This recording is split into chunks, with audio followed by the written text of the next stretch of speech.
बिस्मिल्लाहिर्रहमानिर्रहीम, अस्सलाम वालेकुम। आज हम डिस्कस करने जा रहे हैं इन्वेस्टमेंट इन प्लॉट्स। और बहुत सारे लोग कहते हैं यार पता नहीं क्यों डॉक्टर साहब कहते हैं यार प्लॉटों में इन्वेस्ट नहीं करना चाहिए या बहुत ज़्यादा। ऐसा नहीं है। सबसे पहली बात, मैं कभी भी नहीं कहता कि आप प्लॉटों में इन्वेस्ट ना करें। मैं सिर्फ़ और सिर्फ आपको टाइमलाइंस के बारे में एजुकेट करता हूँ और करता रहूँगा। और मेरा एक अपना आर्गूमेंट होता है, मेरी अपनी एक रिसर्च होती है, मैं उसकी बेसिस के ऊपर डिस्कशन करता हूँ। You may not agree and you don't have to agree. आपको अगर समझ आए कि वो इन्वेस्टमेंट अच्छी है तो बिल्कुल आप करें। और फ्यूचर इंशाल्लाह ताला हम आपके भी सामने हमारे भी सामने है तो वो हमें बताएगा। लेकिन आज मैं जो चीज़ डिस्कस करना चाह रहा हूँ कि क्या प्लॉट्स में इन्वेस्टमेंट करना इन जनरल क्यों समझदारी की बात नहीं है at this point in time. सबसे पहली इंपॉर्टेंट बात यह है कि पाकिस्तान के ऊपर इस वक्त जिस तरह हमने अपनी एक पुरानी वीडियो में आपको बताया कि IMF और FATF की तरफ से काफ़ी प्रेशर्स हैं। और प्लॉटों के अंदर अगर हमने अपनी इकॉनमी को चलाना है, पाकिस्तान की इकॉनमी को रिवाइव करना है, तो हमारा प्रॉब्लम क्या हो रहा था। तो पहले उस प्रॉब्लम को समझें। प्रॉब्लम ये था कि आपके लेट सपोज ये पैसे थे, आप ये पैसे जो हैं वो इन्वेस्ट कर रहे थे इसको किन तरह में, इंडस्ट्री में। इंडस्ट्री जो है आपकी वो कर रही थी मैन्युफैक्चरिंग। उस मैन्युफैक्चरिंग से आपको एक्सपोर्ट्स हासिल हो रही थी और उस एक्सपोर्ट से जो है वो ठीक है जनाब, वो जो पैसा है वो हमारे पाकिस्तान में वापस आ रहा था, आपको उसकी मद में पैसा मिल रहा था और इससे आपका trade deficit, current account deficit और ये चीज़ें कंट्रोल हो जाती थी। अब हुआ ये कि इंडस्ट्रियलिस्ट ने या इसी तरह से और भी लोग जो इंडस्ट्री लगाते थे उन्होंने कहा यार इतनी इंडस्ट्री लगाओ, पाकिस्तान में बिज़नेस करना वैसे भी मुश्किल है, चीज़ें हैं। तो दे फाउंड अ वे कि जनाब हम रियल स्टेट में इन्वेस्ट करें और रियल स्टेट में बैठ के हम जब वो इतनी ज़्यादा डबल ट्रिपल ग्रोथ कर लेते हैं मार्केट्स को मैनिपुलेट करके और हम वहाँ से पैसा बना लेते हैं, तो इंडस्ट्री लगाने की जो तकलीफ़ है वो हम ना करें। सो वो क्या करते थे कि उन्होंने इसको इंडस्ट्री लगाने के बजाय उन्होंने उसको रियल स्टेट में करना शुरू कर दिया। अब ये कहना बजा नहीं होगा, गलत ख़राब नहीं होगा कि ठीक है रियल स्टेट भी नौकरियां देता है, रियल स्टेट से भी डेवलपमेंट होती है, रियल स्टेट से भी बहुत सारे सेक्टर्स को जो है वो इम्पेक्ट आता है। बट टेक्निकली स्पीकिंग कि उसी पैसे का जो billions and trillions of rupees है जो रियल स्टेट में गया हुआ है, उसको अगर इंडस्ट्रियलाइजेशन में इस्तेमाल किया जाता तो पाकिस्तान की इकॉनमी की आज शक्ल ही डिफरेंट होनी थी। तो हुआ ये कि जब रियल स्टेट की तरफ हमने इन्वेस्टमेंट शुरू की तो देखा था कि हर बंदे ने देखा, डेवलपर, दूसरे बंदे ने सोचा यार मैं भी एक साइट डेवलप करूँ, दूसरे ने कहा मैं भी एक साइट डेवलप करूँ, प्लॉट बेचो। सो वो जो एक सर्कल शुरू हुआ उसमें प्लॉट के ऊपर प्लॉट बनना शुरू हो गया। और ये हमने पिछले 20 साल से तकरीबन यही काम किया है। 2000 के बाद से लेके अगर आप 2020 तक देखें और 21 तक देखें तो आपको पता चलेगा कि हमने बेतहाशा सोसाइटीज़ बना दी हैं। इतनी सोसाइटीज़ बना दी हैं कि इन सोसाइटीज़ के लिए रहने में के लिए हमारे पास लोग नहीं हैं, क्योंकि वो कोरिलेट किस चीज़ से करेगा, वो कोरिलेट एंड यूज़र इस चीज़ से करेगा कि भाईजान आपने प्लॉट तो बना दिया, उस प्लॉट में रहने के लिए या सोसाइटी में रहने के लिए कितने लोग मौजूद हैं। अब उससे क्या होता है, उससे ये होता है कि एक सोसाइटी जब आप बनाते हैं, एक फ़ेज़ आप डेवलप करते हैं, तो उस फेज़ को 2 डिकेड्स 3 डिकेड्स लग जाते हैं मैच्योर होने में। एग्जांपल ले लें, फेज़ 6 15 साल हो गए हैं। पोजेशन अनाउंसमेंट की बात नहीं कर रहा, पोजेशन को। इसी तरह फेज़ 7 आप कर लें, मेरे ख्याल 10 से 12 साल हो गए हैं, 10 ईयर्स हो गए हैं। ठीक है जी, अच्छा जी। उसके बाद आप इस तरह फेज़ 8 को देख लें, 5 साल हो गए हैं पोजेशन को। मैं जब रियल स्टेट में आया था 2012 के अंदर, तो उस वक़्त हम फेज़ 8 के अंदर जाते थे तो ब्रॉडवे बनी होती थी, मैं कमर्शियल बेचता था 2013-14 के अंदर। तो ये आज 2021 होगी और अभी भी आप फेज़ 8 में चले जाएँ तो आपको कोई चीदा घर नज़र आते हैं। फेज़ 7 में आप चले जाएँ, 2012-13 से हम उधर काम कर रहे हैं, देख रहे हैं। आज भी आप चले जाएँ, आज भी फेज़ 7 के अंदर रात को 10 बजे 11 बजे जाते हुए आपको थोड़ा सा डर लगता है। मैं गया हूँ पिछले दिनों, मेरे एक जानने वाला घर है, तो मैं वहाँ पे खड़ा हुआ रात को 12 बजे, ये बिल्कुल राया के सामने वाली जगह के ऊपर, और रात सुनसान थी, वहाँ पे लड़के रेसें लगा रहे थे। सो पॉइंट ये है कि ये सोसाइटीज़ की डेवलपमेंट जो है ना, ये साल 2 साल का काम नहीं है। वो मुझे याद आ जाता है वो जब no political affiliation but Imran Khan साहब आए, तो एक वो लोगों की एक्सपेक्टेशन कुछ आई थी, तो एक वो मीम चल पड़ा था कि जनाब वो रजनीकांत जा रहा है और पीछे वो सिटी बनती जा रही है। तो हमारा प्रॉब्लम क्या है कि अब कहते हैं, for example I will name it, मुझे कोई नहीं है, लाहौर स्मार्ट सिटी। अब वो लॉन्च हुआ है, उसने किया, अब इम्पैक्ट ये आ रहा है कि जैसे आप सुबह उठेंगे और वहाँ पे जाएंगे और वहाँ पर जो है वो दुनिया का सबसे बड़ा जो है वो बिज़नेस सेंटर्स बन चुके होंगे। आपकी आंख खुलेगी और सुबह आप जाएंगे तो वहाँ पे घर की तादाद सारे लोग आबाद होंगे। मैं ये कहना चाह रहा हूँ कि यार ये चीज़ें हकीकत से दूर हैं। हकीकत से दूर इसलिए हैं कि ये ऐसा नहीं होना कि ये साल 2 साल में होना ज़रूर है। Yes I do agree, Lahore smart city very good society. Example मैंने इसलिए नहीं दी कि मैं लाहौर स्मार्ट सिटी की बुराई कर रहा हूँ, मैंने सिर्फ आपको टाइमलाइन समझाने के लिए दिया कि ये जो प्लॉट्स इस वक्त हमारे पास एग्जिस्टिंग हैं, जो सोसाइटीज़ हमारे पास एग्जिस्टिंग है, वो हमारी मिडल और टॉप एलीट की अगले 30 से 40 साल की रिक्वायरमेंट्स को मीट करते हैं। तो अब अगर हम एलीट के लिए और मिडिल क्लास के लिए और प्लॉट बनाते हैं तो वो फिर उनको तो ज़रूरत नहीं है। जिस तरह आप DHA में अगर एलीट क्लास को देख लें तो 6, 7, 8, 9 और 10 की फाइलें बिक रही हैं। अगर आप सबको कंबाइन कर लें तो ये लाखों प्लॉट बन जाता है। इस वक्त जो एग्जिस्टिंग जो DHA के अंदर फैमिलीज़ और चीज़ें जो रह रहे हैं, मतलब 30-40 हज़ार के करीब हैं। तो अब अगले लाख सवा लाख को आपने प्लॉट तो दे दिए हैं, तो वो लाख सवा लाख तो शायद अगर इसी हिसाब से देखेंगे, ये 30-40 हज़ार के लिए 40 साल लगे आपको। 70s में, लेट 70s में आपने लॉन्च किया DHA, और यहाँ फेज़ 5 तक बात करते करते आपको 40 साल लग गए, या फेज़ 6 को बात करते करते तक 6 फेज़ को 40 साल लग गए। अब जो आगे 3-4 फेज़ हैं, क्या उस पर 30-40 साल नहीं लगेंगे आपको? बिल्कुल लगेंगे।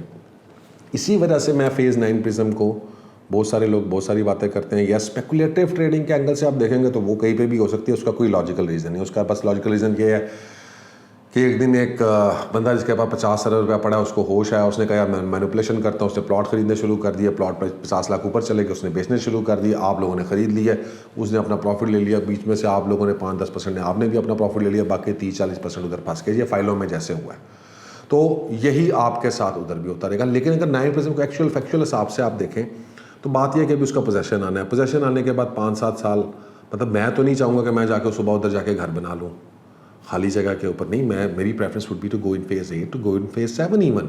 अगर मेरे पास बजट नहीं है 9, तो phase 7 seems to be a little bit more attractive for actual end user, but for speculative trading yes phase 9 will remain as there. So मैं when in Rome do as the Romans do. So मैं ये नहीं कह रहा कि phase 9 में rates नहीं बढ़ सकते, लेकिन मैं ये कह रहा हूँ कि लॉजिकली एंड फैक्चुअली अगर आप फिगर्स को कैलकुलेट करेंगे तो phase 9 prism is not a good phase. I would personally remain in phase 8, 7, 6, ठीक है। But in Pakistan unfortunately phase 9 will make gains. But क्यों होंगे गेन्स मुझे नहीं पता। वजह ये होगी वही जो मैंने आपको पहले बताई। कोई बंदा जाएगा, वो प्लॉट खरीदेगा, मैनिपुलेट करेगा, मार्केट ऊपर जाएगी, साल 1.5 साल ऊपर रहेगी, फिर नीचे गिर जाएगी और आप लोग बैठे रहेंगे। तो ये सारा साइकिल्स कीप ऑन रिपीटिंग। तो the second point is this one. So if you want to move in these areas जहाँ पे speculative trading है, वहाँ पर आपको फिर टाइमलाइंस को अडेयर करना पड़ेगा। अगर आप टाइमलाइंस को अडेयर नहीं करेंगे तो फिर आप बहुत ज़्यादा नुकसान उठाएंगे। आपने हाई प्राइस पर भी, जिसने 1.35 पे फाइल ख़रीदी है, तो भाई ख़रीदी है आपने, किसी ने आपको मशवरा दिया था, आपने ख़रीद ली। और जिसने 70-70 लाख के ऊपर भी जाके फाइलें ली या 75 लाख के ऊपर फाइलें ली, ठीक है भाई, ट्रेन कभी मिस नहीं होती। मैं तो बोलता रहता हूँ कि यार ट्रेन मिस नहीं होती है, ट्रेन मिस नहीं होती है। रेट ऊपर आप लोग खुद ही अपने पैनिक में लेके जाते हैं, नहीं जाने होते इतने रेट ऊपर, लेकिन आप लोग पैनिक में आके कि अच्छा यार ये पता नहीं क्या आसमान पे चला जाएगा कभी। भाई पाकिस्तान में बहुत ज़्यादा सोसाइटीज़ हैं, बहुत ज़्यादा लैंड अवेलेबल है, बहुत ज़्यादा प्लॉट्स अवेलेबल हैं, और जिधर हमें प्लॉट चाहिए उसके लिए हम कोई काम नहीं कर रहे। और वो कौन सा सेक्टर है? वो हमारा पुअर सेक्टर है, पुअर पाकिस्तान है। उसके लिए हमारे पास ना प्लॉट है, ना उसके लिए हमारे पास कुछ है, और इधर हमारी जो है वो एक्चुअल शॉर्टफॉल है, जिसके ऊपर अब ये जो नया पाकिस्तान और ये जो सारा काम हो रहा है वो इस पुअर पाकिस्तानी के लिए हो रहा है। तो ये जो हम अमीर लोग हैं या अपर मिडिल हैं या मिडिल क्लास हैं, उनके पास तो रियल एस्टेट वाफर है। आप आ जाएं, आपके यहाँ मुझे तो प्लॉट नहीं मिलता, आपको कितने प्लॉट चाहिए मैं ले देता हूँ, आप कितने घर चाहिए मैं ले देता हूँ। आपके पास तो अगले 40-50 साल का कोटा है। तो अगर हम इसको रियलिस्टिकली देखते हैं दूसरी मार्केट से या फ्यूचर की मार्केट से, दुबई के अंदर क्या हुआ था, यही हुआ था कि जब उन्होंने बिल्डिंग्स पे बिल्डिंग्स बनानी शुरू कर दी, आबादी उनकी थोड़ी सी है, उनके पास जो बिल्डिंग्स और चीज़ें आती हैं वो बेसिकली रेंट आउट होती हैं ऑन जो आपके वो हैं टूरिस्ट हैं या जो विजिटर्स हैं, वो अगर आपने अपनी सप्लाई से ज़्यादा बना दी तो अल्टीमेटली मेन एरियाज़ में दुबई में रेट्स जो हैं वो नीचे गिर गए और पिछले 7-8 सालों से दुबई में मार्केट नीचे रही। पाकिस्तान में yes there is a lot of population, lot of money, black money and things and everything keeps dumping back into real estate. तो चीज़ें यहाँ पर जो हैं वो कुछ चलती रही हैं। वैसे तो अगर डॉलर्स में देखें तो रेट इतने बड़े नहीं हैं, एंड अगर आप समझ भी लेंगे चलें जी PKR में तो बड़े हैं, तो फिर भी मैं आपको ये बात बता रहा हूँ कि जनाब वो बहुत ज़्यादा देर तक जो है वो डूएबल नहीं है, क्योंकि अल्टीमेटली अगर आपने अपनी इकॉनमी को रन करना है तो आपको यहाँ से पैसा निकालना पड़ेगा। अगर वो प्लॉट 30-30 साल 40-40 साल जो है वो अगर आपके 20-25 हज़ार प्लॉट है फेज़ 9 प्रिज्म के अंदर, और एक प्लॉट की हम बात करें कि वो 2 करोड़ का है या 3 करोड़ रुपए का है, 2 करोड़ रुपए का भी लगा लें, तो आई डोंट नो फिगर कहाँ तक जाता है। ठीक है, सो आप अंदाज़ा लगाएं। और अब उस पैसे से जो है सिर्फ एक 9 प्रिज्म के पैसे से कितनी इंडस्ट्री लग सकती है, कितनी एक्सपोर्ट क्वालिटी हम इम्प्रूव कर सकते, कितने अपनी एक्सपोर्ट्स को जो है कर सकते हैं। लेकिन ठीक है, मैं ये नहीं कह रहा कि रियल स्टेट के अंदर जो है, लेकिन रियल स्टेट के अंदर जो एक्चुअल सेक्टर्स हैं उनको हमने इग्नोर कर दिया। एक्चुअल रियल स्टेट पूरी दुनिया में चल रही है, उधर हम नहीं जा रहे। वो एक्चुअल रियल स्टेट क्या है? वो रियल स्टेट वो है जो आज के दिन आपको ज़रूरत है, वो रियल स्टेट वो है जो कैश फ्लो प्रोड्यूस करती है। So that is something which we are not doing. So at the end काफ़ी सारे पॉइंट्स थे जो मैंने आपसे डिस्कस किए।